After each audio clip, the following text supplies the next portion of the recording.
o canal 8.2, com transmissão também pelo YouTubezão do Nosso Coração. Você pode interagir comigo pelo WhatsApp 984557679. Manda sua foto, denúncia, mensagem, sugestão de pauta, o que você quiser, que a gente recebe aqui com muito carinho. Agora eu vou conversar com o seu Manuel a respeito dos radares de velocidade que voltam a funcionar a partir do dia 2 de janeiro. E aí nós vamos tirar algumas dúvidas aqui com o seu Manuel, que é especialista da área de trânsito, que entende. E aí nós vamos saber os impactos, as causas, o que pode. Bora começar aqui o nosso desenrolo. E aí, seu Manuel, tudo massa? Bom dia, Paloma. Primeiro, parabéns pelo programa, pelo dinamismo que você dá nesse horário, pela interação que você faz com a comunidade manauara. É muito bom para a cidade, é muito bom para as pessoas. Seu programa é a cara de Manaus. Seu programa é a cara das pessoas que querem um entretenimento, informação e, acima de tudo, né, participar. Isso é muito importante. Ai, meu Deus, para mim já pode encerrar. Não, mentira, bora. Seu Manuel, vamos lá. Volta aos radares e o primeiro sentimento que causa na população, a indústria da multa, eu não sei o quê. Eu queria que o senhor falasse assim, essa ação, ela é necessária? Olha, de verdade, verdadeira? Olha, nós temos que questionar tudo, sabe, Paulo? Porque hoje nós já estamos descrentes em muita coisa. Sim. Né? Porque muitas vezes, o que tem por detrás disso? Né? Será que não era melhor se fazer campanhas educativas? Era melhor tentar conscientizar a população, tentar melhorar um tipo de informação, um tipo de fiscalização? Sim, claro, eu acho que sim. Paloma, o que mais nos preocupa é que nós estamos tratando de vidas, de famílias normalmente carentes. A maioria dessas vítimas que têm ocorrido nos últimos anos, elas são pessoas que dirigem motociclistas, têm a sua vida como motoboy, são pedestres que são atropelados, são trabalhadores autônomos que têm perdido a vida nas vias de Manaus de uma maneira estúpida, de uma maneira desleal. Né? Você tem ideia, né, Paloma, de janeiro até final de novembro, 292 pessoas morreram nas ruas de Manaus. A maioria delas elas morreram no Rapidão, esse primeiro trecho que vai ser implantado os radares eletrônicos. Paloma... Todos em alta velocidade. A grande maioria, 90%. Paloma, e não é só em Manaus, não é só no Brasil, é no mundo todo. As estatísticas mostram, os técnicos de trânsito mostram que a velocidade é a principal causa que gera o acidente que pode gerar duas vítimas. A sequelada, aquela que sai, ela fica com um problema neurológico, ela vai para uma cadeira de roda, ela entra para o grupo das pessoas com deficiência, e o segundo grupo são as pessoas que vêm a óbito. Né? Ou vai seja, de arrasto. Vai, pessoas novas na sua atividade, na sua idade economicamente ativa. E efetivamente, nós temos que dar um basta para isso. Porque, Paloma, do ano de 2000 até novembro desse ano de 2024, esse mês de novembro, até agora, foi o período de janeiro, o período que 292 pessoas morreram. Desses 24 anos, apenas um ano, esse número, no período de 12 meses e não de 11, como é agora que nós temos, nós tivemos 297 vítimas, que foi no ano de 2006. Olha só, em 24 anos, tá? Se nós formos fazer uma estatística do ano de 2019, um ano antes da pandemia, 2020, pandemia, 2021, pandemia, 22 já recuperação, 23 e 24, nós hoje, 2024, nós somos os campeões, tá? De mortes. Ou seja, tem que parar com isso. E aí o único jeito, mexendo no bolso? Pois é, o Código de Trânsito, ninguém está inventando nada, tá bom? Ninguém está inventando. Nós estamos inventando o Código diz se você comete infração, se você gera vítima, se você gera uma infração, você anda sem dirigir, sem ter habilitação, você toma a tua cerveja, o teu uísque, a tua bebida alcoólica e vai dirigir e você gera um acidente, gera vítima.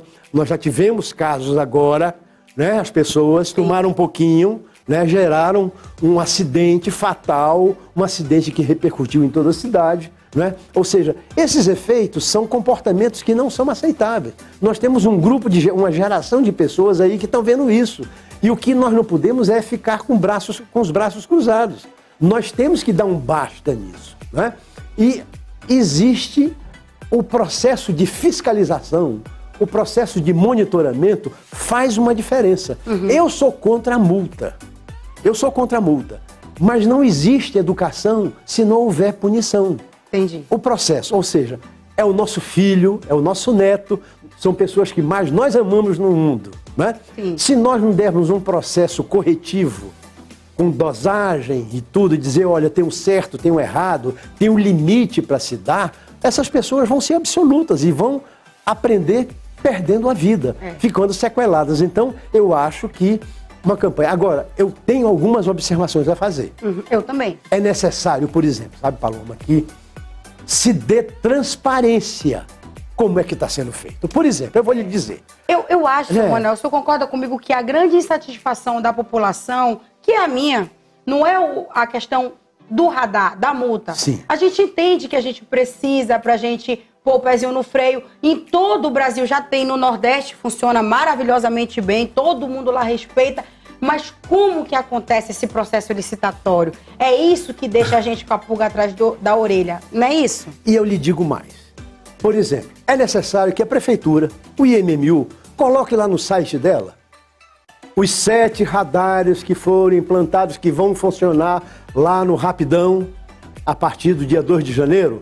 Eles foram aferidos, eles foram medidos, eles foram examinados pelo IPEM. Porque o IPEM vai na casa do comerciante, ele vai numa loja saber se a balança dele está ok. Sim. Não é verdade? É verdade, verdadeira. Ele vai num empresário, cobra isso do empresário. É preciso que o poder público não coloque radares desregulados. A gente não, ponto. A gente não pode ter a sensação de que passei, a multa chegou na minha casa e você fala assim, eu tenho certeza absoluta que eu não estava nessa velocidade. Não é isso? Segundo ponto, divulgar. A população, ela tem instâncias para reclamar e se defender. Ninguém é culpado antes de um processo de defesa. Tem a Jari Municipal, tem a Jari Estadual, tem o Conselho Estadual de Trânsito, tem instâncias para o usuário ele se defender. Sabe por quê, Paulo? Quem tem medo do radar é o mau motorista. Quem tem medo do radar é aquele cara que desenvolve 250 km por hora no final de semana lá no Rapidão, fazendo racha.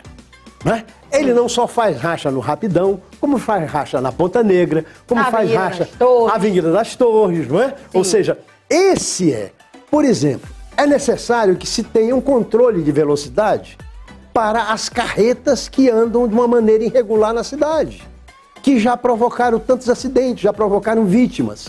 Né? Ou seja, é necessário, porque tem uma regra a ser seguida. Que ninguém segue. Que é um horário de circulação, tonelagem para se... Né? Faixa para se deslocar, a tonelagem naquela via. E muitas vezes o motorista... Você veja quantas carretas à altura dela que passam e vão levando as passarelas da vida de Manaus. Recente levou uma, né? Não é? Seu Manuel, me diga uma coisa. Começa lá com Rapidão. Isso. Porque foi a área que foi identificada, que tem o maior número de mortes, a galera tá fazendo pega, não é isso? Isso. Muito bem. E aí nós temos um problema lá no Rapidão, que estava tendo assalto, aquela coisa toda. Será que vai ter alguma medida para também proteger isso? Tem que ter, né? Olha só, você está colocando num ponto que é o gerenciamento do sistema viário. Paloma, quando o guarda, o nosso agente de trânsito, o policiamento, ele não tem que ser só para punir, ele tem que ser para gerenciar o trânsito. Eu sempre defendi que o azulzinho municipal, o policial militar que é da companhia ou do batalhão de trânsito, ele atue, a polícia militar atue nas rodovias estaduais que é o caso do Estado, ele como um gerenciador de problemas, um facilitador para os condutores. E não um emissor de multa só, né? Ficar embaixo da ponte, atrás da árvorezinha, mudando sorrateiramente. Eu sou contra isso. Eu também. Não é? Agora, é importante que se tenha o gerenciamento, é importante que se tenha o policiamento. É por isso que eu lhe digo, é essa transparência de operação que tem que ser colocado. Eu ter para quem reclamar. Seria interessante, coloca as corujinhas lá. Perfeito. Eu chamo de corujinha, só fica chateado? Não, beleza. Assim é nossa. Coloca as corujinhas lá, mas mete uma viatura nos pontos estratégicos. Não tenha dúvida, porque o importante é isso, as pessoas saberem, olha, eu estou sendo cuidado. Sempre tem uma viatura ali na entrada do aeroporto. Eu estou sendo cuidado, eu não estou sendo vigiado. Para ser punido, somente punido, né? Não, eu estou sendo protegido, porque a grande maioria, Paloma, do motorista, é mais de 90%, ele é consciente. Ele não infringe a lei. Ele apenas se sente o seguinte. Lesado. Lesado porque ele tá respeitando a legislação e tem uma minoria, né, minoria mínima possível, que quebra a regra da sociedade, que é do respeito à lei. O senhor acha que, aqui eu tenho uma pergunta que é, será que volta a indústria da multa? Como a gente está no bate-papo muito solto, a indústria da multa volta se esses passos não forem seguidos? A fiscalização ali do IPEM, dos equipamentos, aquela coisa toda. Como é que a gente faz a população entender que talvez não esteja a indústria da multa ou esse papel é do poder público? O poder público tem que mostrar que ele não é só honesto. Ele tem que também parecer honesto. É igual a mulher de César, né? Ou seja, ele tem que praticar a transparência. Ele tem que colocar no site os locais onde tem sinalização. Caiu uma placa, vai lá, repõe. Tá lá dando atenção. Ele tá falando com a população. Ele tá atuando Eu vou te dar um exemplo. Tá? Tem uma rua aqui no Parque das Laranjeiras. É a rua Barão do Rio Branco. Toda semana tem acidente lá. Desde que inaugurou o famoso viaduto que a prefeitura implantou, que é o viaduto ex-prefeito José Fernandes. É ali exatamente no Parque das Laranjeiras, essa rua, ela cruza a Avenida das Flores Torres. Eu tô ligada qual é. Eu passo por lá pra minha casa, acredita? Antes de ontem, morreu uma pessoa lá. Toda semana tem acidente ali. A rua é essa rua Barão do Rio Branco. Ora, e o que falta? Pois é isso que eu lhe digo. Eu quero fazer um apelo pro IMMU. Então vai, aqui, arrocha. IMMU. Arrocha. Poxa vida, vá lá, sinalize. Coloque uma barreira, coloque uma lombada física para diminuir, coloque um azulzinho lá para fiscalizar, coloque lá uma câmerazinha lá para monitorar isso. Vamos evitar isso, vamos ajudar quem mora lá no entorno, o comerciante que mora lá no entorno, as pessoas que circulam lá, porque está tendo acidente toda semana, todo dia, todo mês, desde a inauguração ano passado, e a gente nunca fez nada. Então, é isso que a população quer. Quando você fala de que é necessário que não se torne a indústria da multa, outro fato, vai aumentar a arrecadação. Como é que vai voltar isso para a população? Com melhorias na segurança do trânsito. No investimento de se fazer sinalização, iluminar a faixa de pedestre, sinalizar nas escolas, colocar mais policiamento, ajudando a operação do sistema viário. Ou seja, não basta dizer que eu vou fazer, eu tenho que demonstrar que eu estou fazendo. É isso que a população quer. Porque eu te garanto, a população, ela tendo esse apoio, e a reciprocidade vai ser a mesma. Se o IMMU for lá, eu vou mudar a mão de uma rua lá no Parque da Laranjeira. Vá lá, converse com a população, peça opinião. Seja humilde. As pessoas... Eles têm uma dificuldadezinha. Paloma, as pessoas têm muito pra querer. Seu Mano, assim, aqui só pra nós, não tem ninguém vendo, só tá nós dois aqui. O senhor sabe quem ganhou essa licitação? Já ou ainda tá... Olha, eu não sei, eu não vejo isso como um problema, sabe, Paloma? Eu não vejo isso como um problema. Sabe por quê? Porque tem Ministério Público, tem Tribunal de Contas, são órgãos que fiscalizam isso e que têm mais capacidade do que nós que somos leigos, né? Tá certo? O que eu estou aqui falando é como usuário do trânsito. Eu preciso me sentir seguro quando eu vou pela Avenida das Torres, quando eu vou para a Zona Leste, para a Zona Norte, que eu me sinta seguro em dirigir onde o asfalto está bem conservado, que tenha sinalização, que tenha local adequado para o pedestre atravessar, que a mulher grávida possa atravessar a rua com segurança, que o deficiente físico, aquele de cadeira de roda, ele possa atravessar uma rua autonomamente, para que aquele deficiente visual tenha uma sinaleira com sinal que funcione. Nós não temos uma interseção com isso hoje, Paloma. Seu Manuel, por que isso? O senhor, como especialista, agora, o senhor acha que a decisão de começar ali pelo rapidão foi certa, é assertiva? Sim, porque é a que mais está matando. E aí depois, qual que seria o Eu diria, Constantino Neri, Torquato Tapajós. Ela também tem 17 mortes também, de janeiro a novembro desse ano, o mesmo número. Entendi. Aí depois vem Altasmirim. Altasmirim é uma rua que está matando. Altasmirim, Zona Leste, né? A Zona Leste, essa rua. Eu queria conversar com o senhor um pouquinho sobre a Zona Leste. Por que a gente tem a sensação que a Zona Leste é uma terra sem lei no âmbito do trânsito? Você já dirigiu lá? Eu já andei e fico horrorizado, eu tenho medo de andar. Eu tenho... Pavor. Eu sou uma pilota presença. Eu dirijo bem pra caramba. Mas lá na Zona Leste, o negócio é tenso.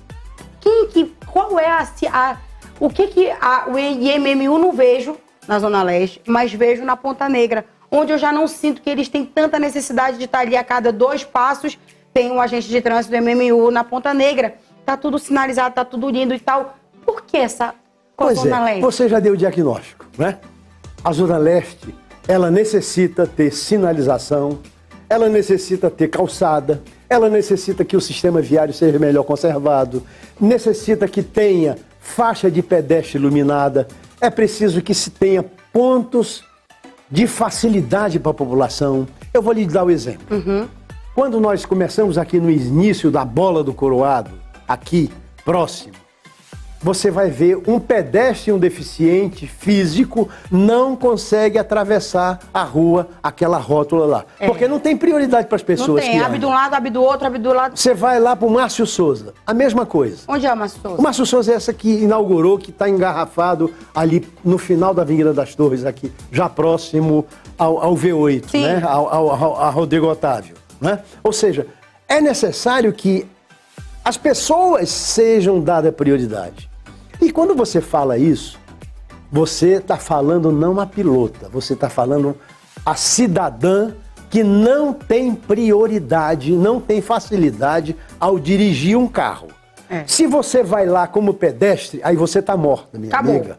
Aí você acabou. Esqueça que você não consegue atravessar. É por isso que Altasmirim, durante quase 10 anos, ela foi campeã de atropelamento. Foi lá que se morreu mais gente atropelada. Por quê? As pessoas não tinham prioridade, não davam prioridade às pessoas. Aí vai tendo que meter a cara. Paloma, as cidades, elas devem ser para as pessoas. Elas não devem ser para os sistemas, nem para os automóveis, nem para as máquinas.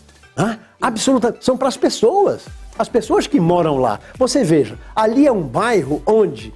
Ali não é um bairro de passagem. Ali é uma área de convivência. Isso. Né? Onde tem o pedestre, onde tem o comerciante no meio da rua. Muitos comerciantes, As pessoas caminham. Lá tem o comércio mais forte de abastecimento, que é naquela rua do Fuxico. Sim. É exemplar, onde é uma área que mais circula dinheiro. Em Manaus, é exatamente na zona leste de Manaus.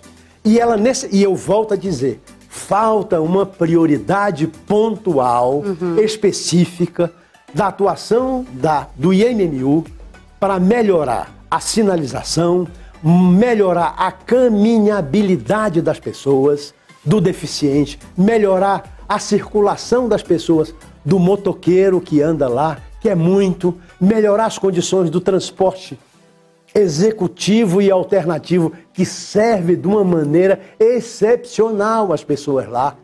Muita gente diz, mas esse pessoal... ele é abusado. Se não fosse essa turma do alternativo executivo, as pessoas iam sofrer muito ainda mais. Olha só, nós estamos falando de uma zona em que a maioria dos 40 mil motociclistas e motoristas de aplicativos que tem em Manaus circulam na cidade. Elas circulam na zona leste, na zona norte e na zona oeste. Né? É lá que o povo mora. É lá que mora quem mais necessita. É nesse espaço dessa cidade, que é o coração de Manaus, que necessita maior apoio. Eu concordo com você que não é necessário só dar prioridade à Ponta Negra. Não vamos esquecer do Jorge Teixeira, nosso zumbizão, dos outros zumbi, não é? É muito importante isso. Eu tenho uma pergunta, que é uma dúvida assim. O Rodoanel, ele é uma via estadual, né? É a M450. Isso. E aí, o Estado, ele tem que permitir que o município assuma aquela parte para colocar? Poxa vida, interessante a sua pergunta. Porque como essa, tem ali no calçadão, que é uma BR, né? Que também está tendo pega agora ali. Seria possível colocar, do ponto de vista da lei, do babado? Pois é. O que diz a lei é exatamente isso. Nas rodovias estaduais, quem é o gestor dessas vias de circulação, responsável pela manutenção, responsável pela sinalização e pela operação, é sempre a entidade correspondente. O Estado cuida das rodovias estaduais. A União cuida das rodovias federais, ou seja, o DENIT cuida da BR-174, da BR-319, como é o caso. Nesse caso do calçadão da Sulframa, a BR-319, ela não começa na bola da Sulframa, ela começa lá na parte alfandegada. Lá na Ceasa? Lá na Ceasa. Antes era aqui na bola.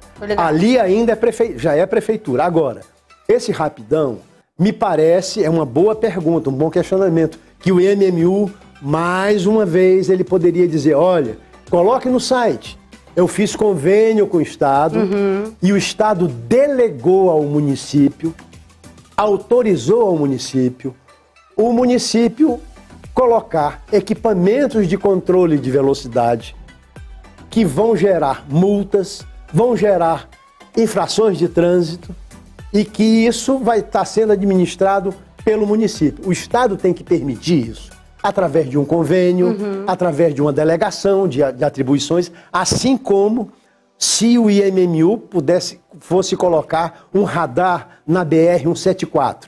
Tá? Aí também ia ter que ter autorização do DENIT para isso, é importante.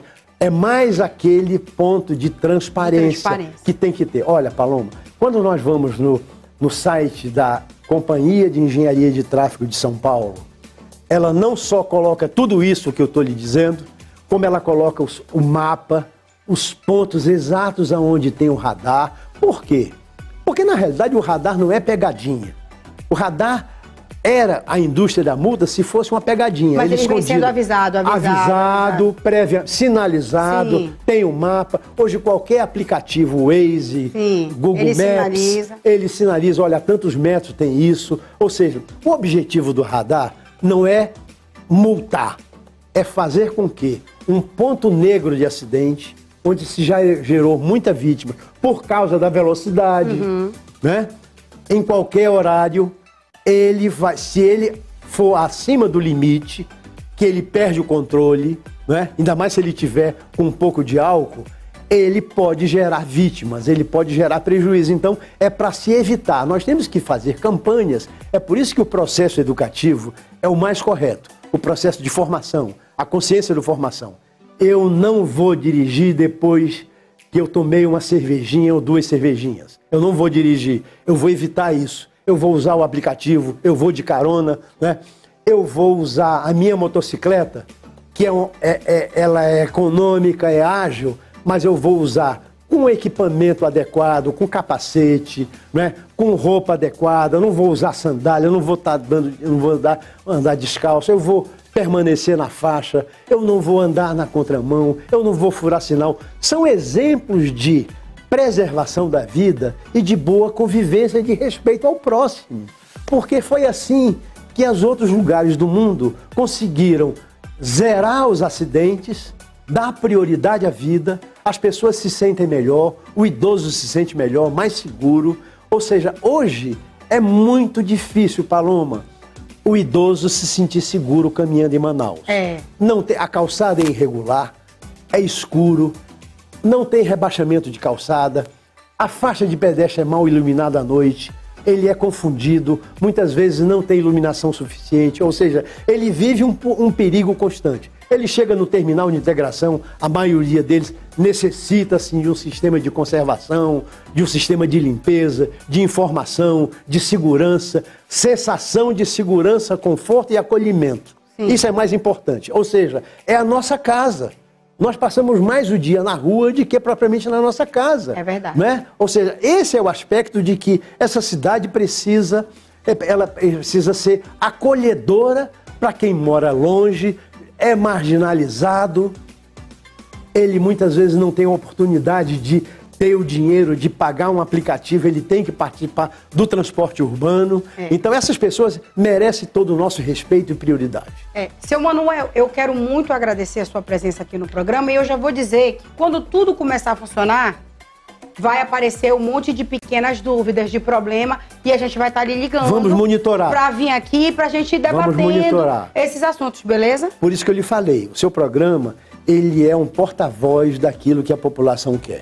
Eu sei que você acolhe muitas ideias das pessoas, as pessoas estão na rua. Sim. Né? Eu acho que isso, o poder público, né? O jornalismo bem feito, ele tem que ser isso. Tem que ser o porta-voz do que ir para a população, aonde o calo está apertando, né? Porque aí, efetivamente, a gente vai prestar um serviço como vocês prestam. Parabéns, é uma honra participar de um programa de vocês. Uma honra ter o senhor aqui e eu vou logo lhe dizer que o senhor vai voltar, porque esse assunto, sinto que ainda vai gerar polêmica e aquele babado todo, tá bom? É bom se discutir, se cobrar, né? Vamos. Ninguém pode ficar ninguém solta a mão de ninguém. Alô?